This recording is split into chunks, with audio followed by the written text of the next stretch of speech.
Bola Tinubu. Now, you see, if you condemned Hush Puppy, but you did not condemn Bola Tinubu, I mean, it's likely you are a hypocrite. You're a hypocrite, and there's a reason why. You see, bullion vans entered Bola Tinubu's home on the eve of the last presidential elections. In a country like Nigeria, notorious for vote buying. Now, ordinarily, Bola Tinubu should have been arrested and investigated if the country is based on the rule of law, like the United Arab Emirates, where Hush Puppy was arrested. But what we're seeing instead is, we're seeing Tinubu... Because the man who is running now for APC does not even know half of what Buhari knows about government or national security. If you have the time, I will tell you more about what they are campaigning with as an agenda or as a rhetoric that he did well in Lagos. I will tell you, between 1999 to 2007, if you take out context, he actually performed worse than some governors in Nigeria, because the Lagos that they say he did, he improved the revenue, he only collected tax.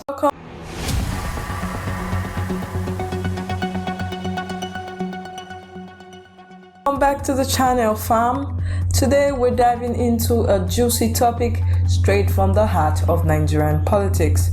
6 politicians who went from throwing major shades at President Bola Ahmed Tinubu to joining his team or singing his praises.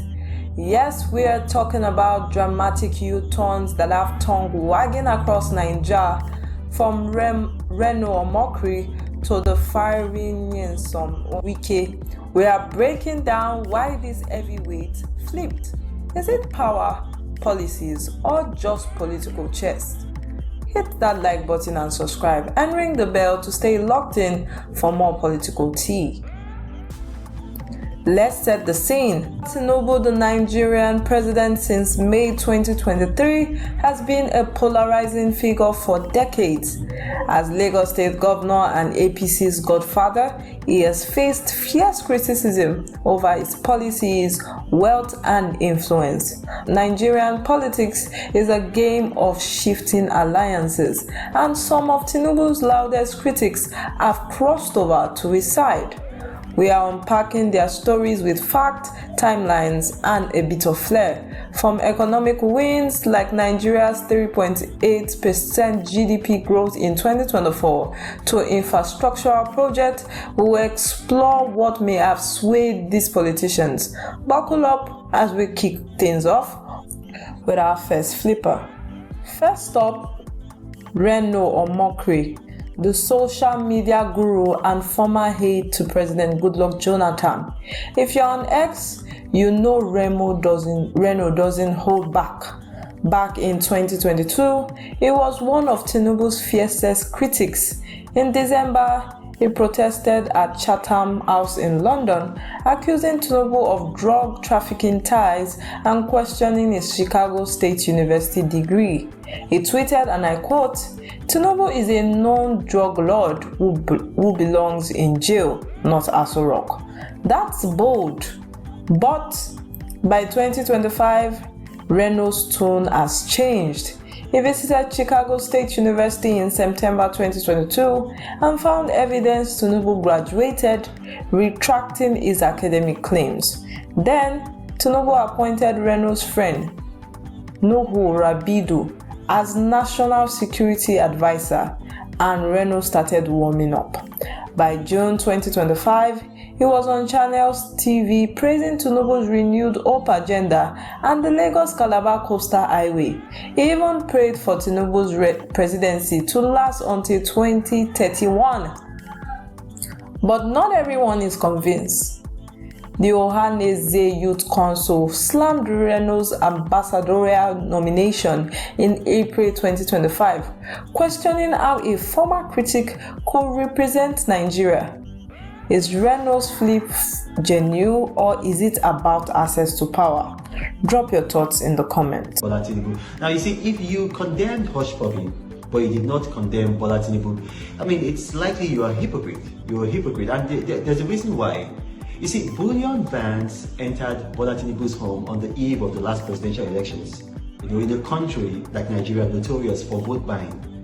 Now, ordinarily, Bola Tinubu should have been arrested and investigated if the country is based on the rule of law, like the United Arab Emirates, where Hush Puppy was arrested.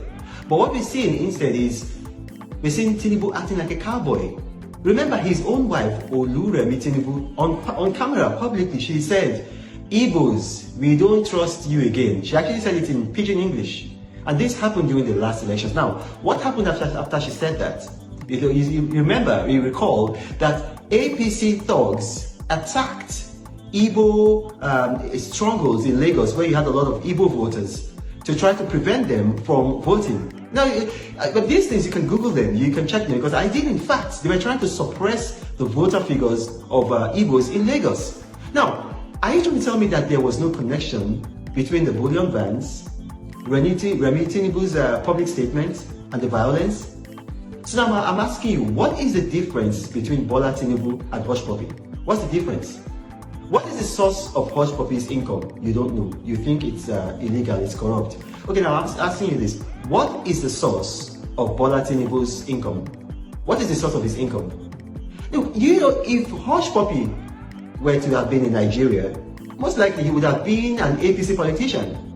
Because in APC, dishonesty thrives in APC. Look, I'll give you an example now. The APC today named Governor Umar Ganduje of Kano State a man caught on camera collecting bribes. This is not like a rumor or a gossip or whatever. He was caught on camera collecting bribes. I've analyzed that video. I sent it to a lab. That image is accurate. And then you now appoint this man to be the to head the Edo State election committee of the APC. Now you think about it. Just think about it. You see, I saw pictures, or rather a video of Hush Puppy shopping in a mall in Dubai, and then you had a man with a Versace bag following him about. Now, the current vice president of Nigeria, Oshibajo, actually played that role for Bola Tinubu. Because if you Google, you will see pictures of him, holding Bola Tinubu's phone, and some other people holding Bola Tinubu's bag, walking behind him when he came back from I think the UK or somewhere abroad. So now I'm asking you, as a Nigerian, what is the difference between Bola Tinubu and Hush Puppy? What's the difference? What is their source of income? What is Bola Tinubu's source of income? I'm asking you now, what is his source of income for this stupendous, unimaginable wealth that if he were in the United Kingdom or in the United States, do you think that they wouldn't ask such questions? In Nigeria, we worship him. Now, that is just a question that I want Nigerians to ponder about. Talk to you guys later. Now, you might send me an email if you like, info@renoomokri.org, or better still, you follow my masterclass, Reno's Masterclass on YouTube. Subscribe to it. Talk to you guys later. Bye-bye. Next, we have Daniel Bwala, the lawyer and former PDP spokesman who didn't mince words about Tinubu. In 2022, Daniel was Atiku Abubakar's right-hand man, roasting the APC. He tweeted, "The human brains work optimally 24/7 until you join APC, then it stops working." Savage.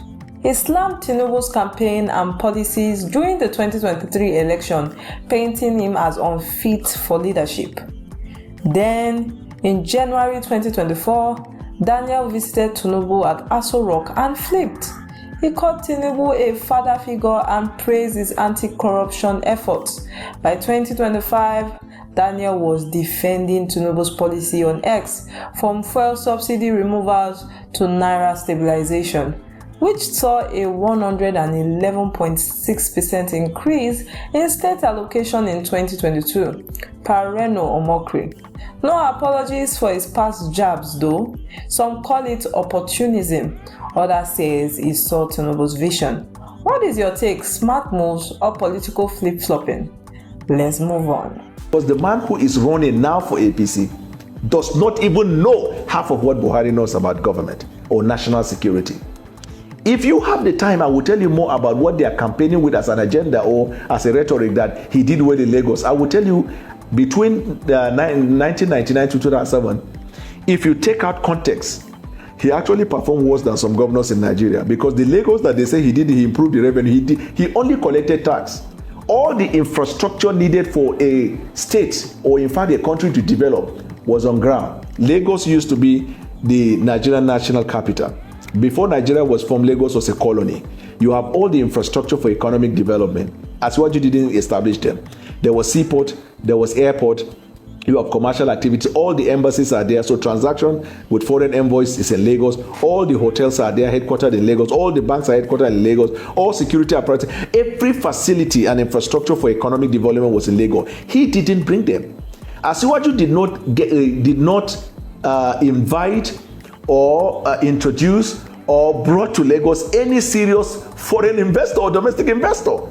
And these revenues we are talking about that they claim he has generated, we are on. It's just that the government didn't have the infrastructure in collecting those. So what he did throughout this period was to collect tax. That's what they claim by revenue. And even then, the reason he did that was because the company that was collecting the tax, the company is allegedly traceable to him. So if you pick a man on the street and you tell him, I want you to collect tax in a given area, your percentage is 30%, he will be optimal. He will be highly effective. This is the summary. But let me tell you what he did in Lagos. One, he attempted to destroy democracy. He wanted to introduce what we call monarchical democracy, a democracy that is not reflected by the will and wishes of the people, but reflected by the choice of a man, and people should run around it. He introduced the concept in politics in Nigeria that we call take the queue, follow the queue. He was the only governor in Nigeria that during the period of 7 years, he has had to impeach his deputy governors 3 times and change them. He's the only politician in Nigeria that nobody wins under his tutelage unless the person is chained or positioned by him. You don't win by the popularity that you carry or because you have idea, but whether he has approved you. That is one. 2, the House of Assembly in Lagos throughout his period never had the independence.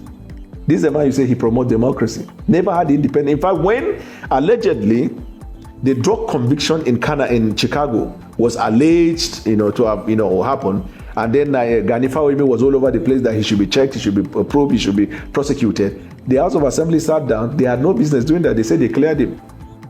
That they did a finding and they cleared him. On what premise? The same Festus Keyamo, who is the spokesman now, went to court around the time to challenge the decision of the House of Assembly. Do I now detour to tell you about Festus Keyamo and Lalong? Number 3 is Rotimi Amaechi, former Rivers State Governor and APC stalwart. Amaechi and Tinubu has history, but he got rocky during the 2022 APC primaries where Amaechi ran against Tinubu and lost.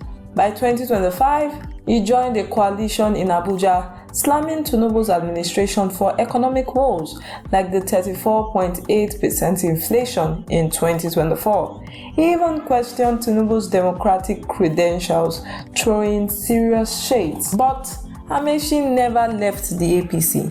His criticism has since quieted and he stayed active in party politics, suggesting a pragmatic U-turn. As a key APC founder in 2013, Amaechi's loyalty to the party might outweigh personal beefs, with Tinubu's camp pushing for 2027 as seen in the campaign roster reported by Semaphore. Amaechi could be playing the long game.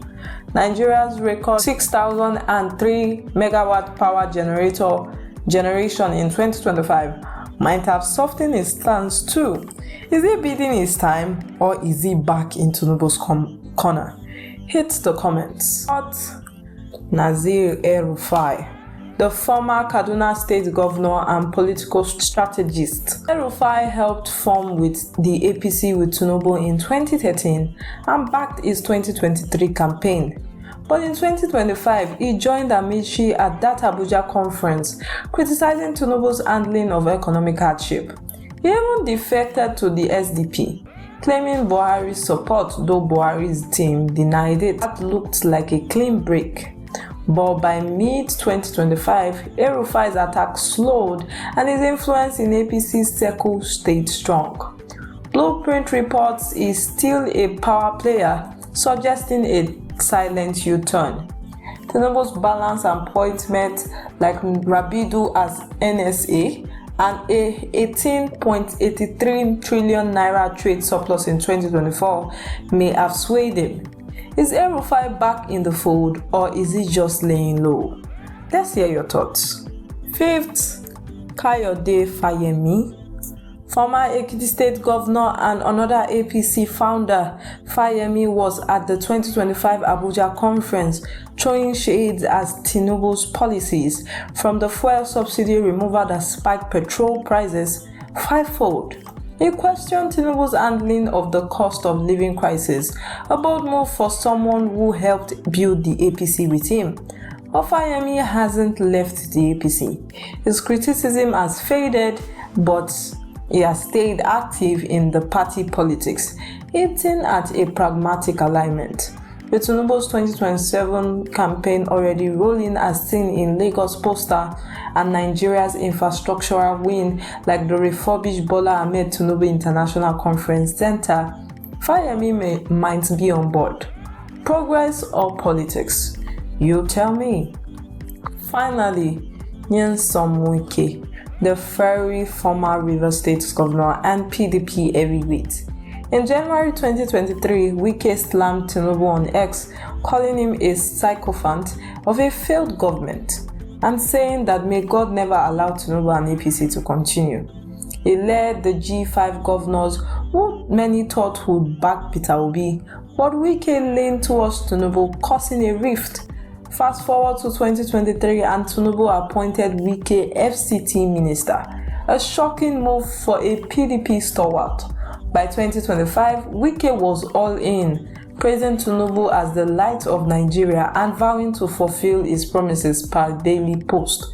He has overseen massive FCT projects like the renamed Bola Ahmed Tinubu International Conference Center, earning Tinubu's praise as a transformational leader. Wike's vow to back Tinubu in 2027 per Expos. Is this loyalty or is this a power play? Let's talk. That's a wrap, fam. From Reno Omokri's 180 to Wike's bold switch, these 6 politicians show Nigeria politics is a wide ride. Are these U-turns about power, progress, or survival? Drop your thoughts below and let's keep the conversation going. Like, subscribe, and hit that bell for more Nigeria political tea. Want another topic? Suggest it in the comments. Until next time, stay woke and keep shining a light on Nigeria's political moves. Peace out.